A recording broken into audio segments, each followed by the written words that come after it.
Hey, what's up, teachers? This is Seth with SethPerler.com, and I'm here to talk to you today about something called emotional regulation, something that I wish that they did better training for teachers on. So I have a picture here of the head in the heart in the brain, because we're not just dealing with the brain of these kids, but we're dealing with the heart too. So emotional regulation. How do kids regulate emotion? So the first thing I'm going to tell you is that a lot of kids in school, as you well know, are stressed out. Kids dealing with school nowadays are dealing with a tremendous amount of input. The amount of details that they are required to manage is astounding. So you guys as teachers often get caught in the middle of it because you guys have to cram as much in and cover as much content as you can, and there's all kinds of work that is being piled upon these kids, and sometimes you guys don't have a lot of choice over how much you have to deliver while these kids are overwhelmed. Now, some kids with strong executive function deal with it very well. Of course, a lot of the kids who have great executive function end up being overachievers, perfectionistic, and end up suffering in adulthood because they have complied too much and they have not learned enough about self-care. But those aren't generally kids that I'm working with. I'm working with the kids that are struggling. I'm working with the kids with executive function problems. I'm working with the kids with ADD, autism, Asperger's, dyslexia, sensory integration disorder, bipolar, all kinds of things like that. And these kids, as far as executive function is concerned, the details are coming at them. It's like drinking from the fire hose. They cannot manage all the details. They start falling behind about a third of the way through the semester. It becomes very apparent. They're swimming upstream the whole rest of the semester. And by middle school, they're often really frustrated. By high school, a lot of them have given up on trying or figure out just how to navigate as best they can.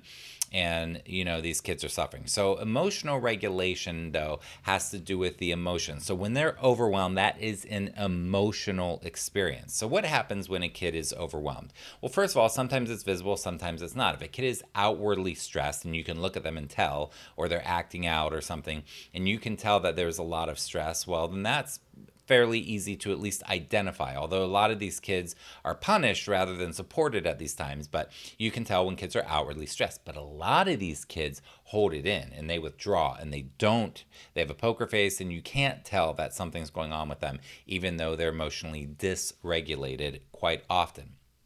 So what happens with emotional dysregulation is that the nervous system has a lot of purposes, but one of the purposes of the nervous system is to determine when there is an unsafe situation. And when kids are overwhelmed by all the details, they feel unsafe. Even though there's no tiger chasing them, there's nothing unsafe going on, that part of their brain doesn't know that. And I'll explain how this works. So with emotional regulation, there's a message in the brain that says, oh my gosh, we are not safe. Something bad's going to happen. So what happens is this little part of the brain called the amygdala, and amygdala means almond in Latin, and it's about that big. It's a little part of the brain. Well, it's pretty small there. It's about the size of an almond. And here's the brain here. Here are the eyeballs. Here's the ear. And the amygdala is this little area in the brain that they found. And what they found is that the amygdala, it gets a message. So here's safety. We are safe. And all of a sudden, the brain, the senses somehow sense, or the thoughts somehow sense, we are not safe. Now, that could be stress because there's a test coming up in 5 minutes. That could be stress because there's so much homework and they're falling behind and they're just frustrated and they're constantly running hot, or any number of things. But somehow a message is in their mind that, oh my gosh, we are not safe. Well, the nervous system needs to be able to deal with this effectively. And what we do in order to deal with a lack of safety is we check with the prefrontal cortex to see if it's realistic. And of course, as we know, the story in a lot of kids' heads, and you as an adult and me as an adult, we blow things out of proportion sometimes. So sometimes these kids are feeling less safe than they need to be because their head is making a huge story out of it. But the brain goes and it checks with usually the prefrontal cortex says, are we really safe? And of course, in a lot of situations, it says, no, we are not. So what happens? It sends a message to the amygdala. The amygdala then says, holy crap, something's bad is going on. We need to protect ourselves. Now, what happens is that part of the brain then tells the body that we need to go into fight, flight, freeze, or faint. And how does it do that? Well, the amygdala sends a message to the adrenal glands, which are located on top of the kidneys. The adrenal glands send adrenaline to the heart. And the heart sends that adrenaline to the muscular system. That's a bicep with a fist, okay? You like my drawings?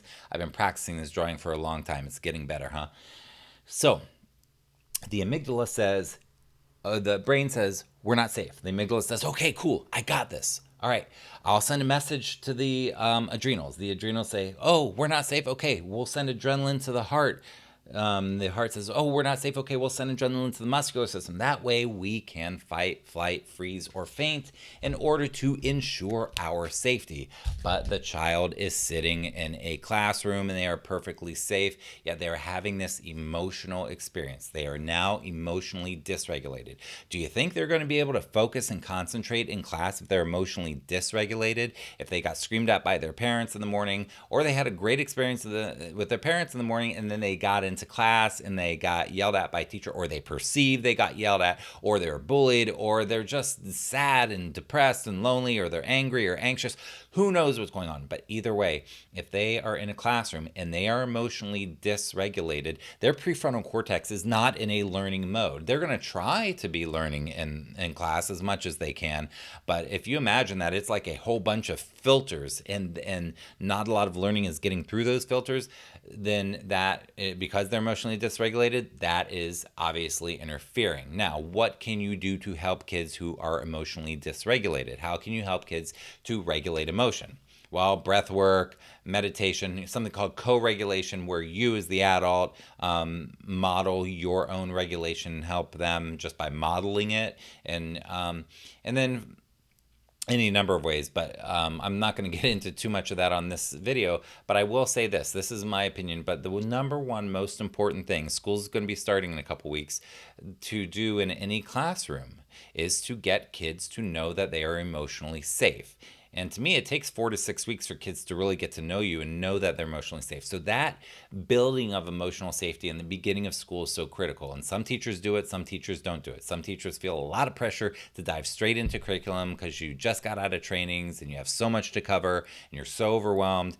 And some teachers really, really focus on spending that time building that emotional regulation. But building that safe environment in the classroom, to me, is the number one biggest priority at the beginning of the year, because that will set the tone for the whole rest of the year. The safer they feel in your class, the more they're going to be able to learn throughout the year. Anyhow, just wanted to do a quick video on that. I hope you like it. Please comment below and tell me what you think, teachers. Tell me what videos you want. Tell me what you think of this. Tell me what you need to know about emotional regulation. How can I help you? All right, I hope you have a great school year. Take care.